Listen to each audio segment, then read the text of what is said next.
YouTube, it's me, Andrew, for another video.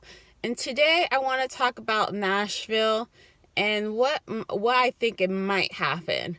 So, everybody knows that we have a new president called Joe Biden, right?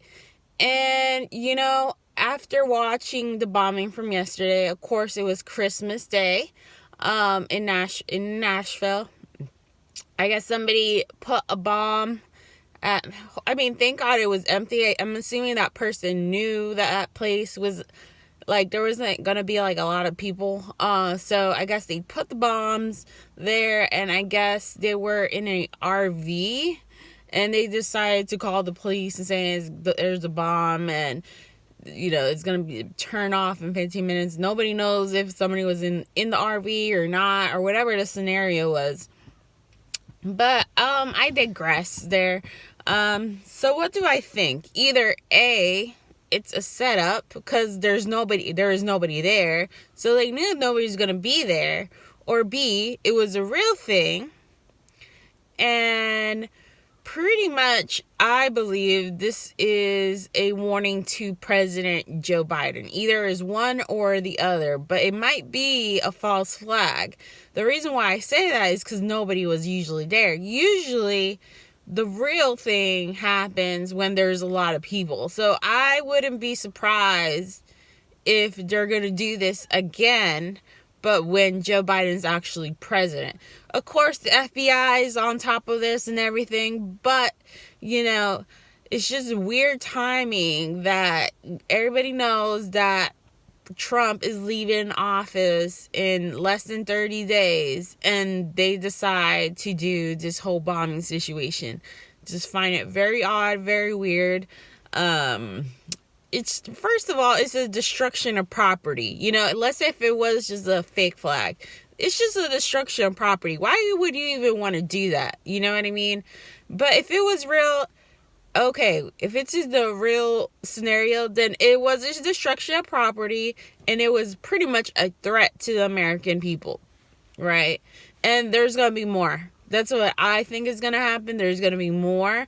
I think I made a video previously about when Joe Biden is president, something is going to happen, like a 9/11 scenario almost, and all of a sudden we're going into war. So I would say that this is not the scenario yet. This is a prep scenario that might happen in the future.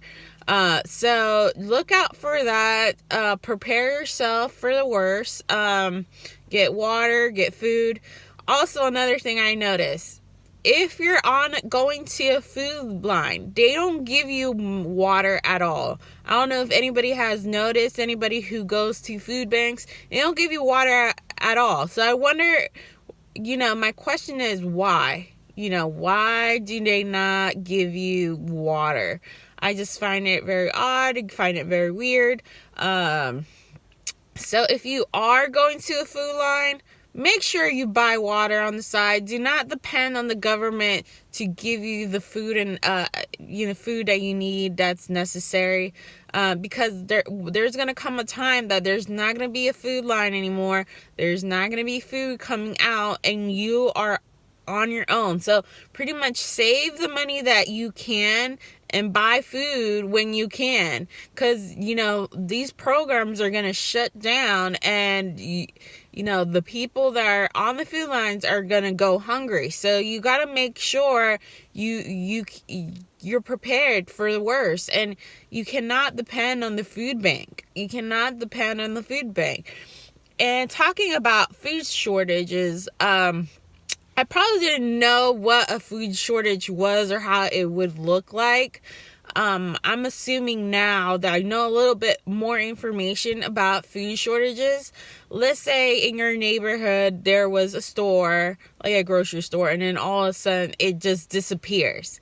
Okay, that is a sign of a food shortage. I've been seeing this for years. It's not the first time I've seen grocery stores being there and then they're gone the next.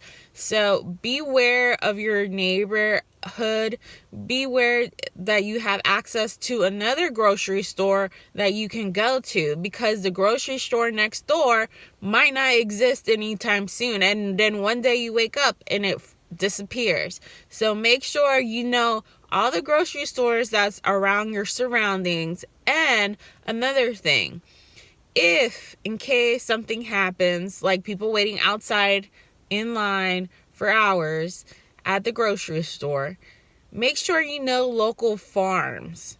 The local farms are going to be very helpful, because a lot of people don't go to local farms because either they're too far or whatever the scenario is. Make sure you know your local farms, because that might be your lifesaver right there. So make sure you know your farms, and pretty much just, have everything ready for you. You never know, especially what happened yesterday. A lot of people are kind of ignoring it because I understand it's the holiday season, but at the same time, it was a serious thing. So just be precautious about your surroundings and where you're going and hanging out. Another thing, just stay safe. Be with friends that you can trust. Be with family that can bring you up and have, positive vibes to you. So that's my thoughts. Everybody have a great weekend and happy holidays for everybody. If you like my video, please subscribe and hit the like button, and have a great day. Bye.